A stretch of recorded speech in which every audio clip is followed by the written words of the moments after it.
Empty-headed Athenians. St. Paul spoke up on the hills of Mars to the empty-headed Athenians, but I would rather talk to the stars than to empty-headed Athenians.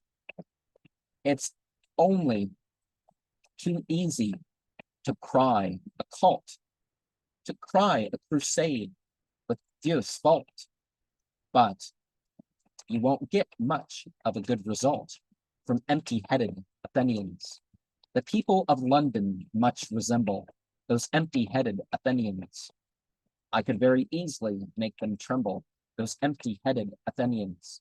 A pinch of Bible, a gallon of gas, and I or any other guest ass could bring to our mystical moonlight mass those empty-headed Athenians. In fine, I have a precious little use for empty-headed Athenians.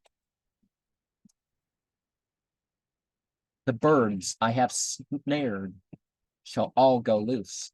They are empty-headed Athenians.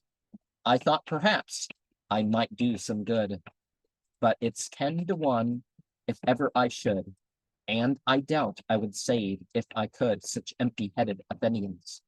So, with any luck, I shall bid farewell to the empty-headed Athenians.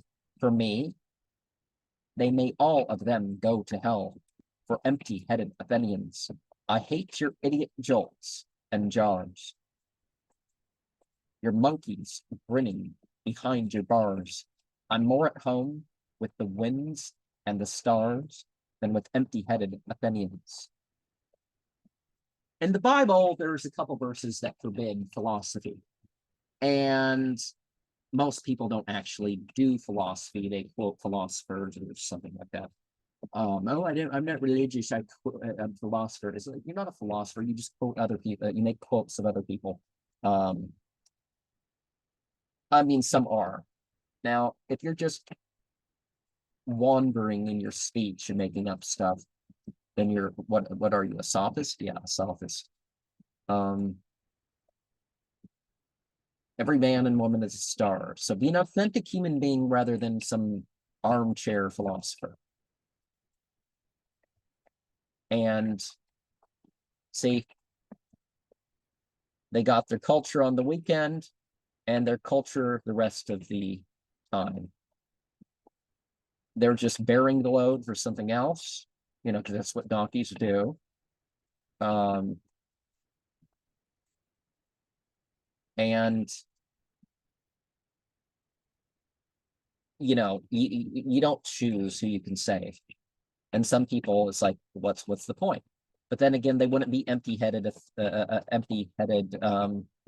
You know, there's also the thing about, okay, Greek culture to Roman culture to British culture to American culture, and so what? We're just following this impetus of again, same old conservative thing, right?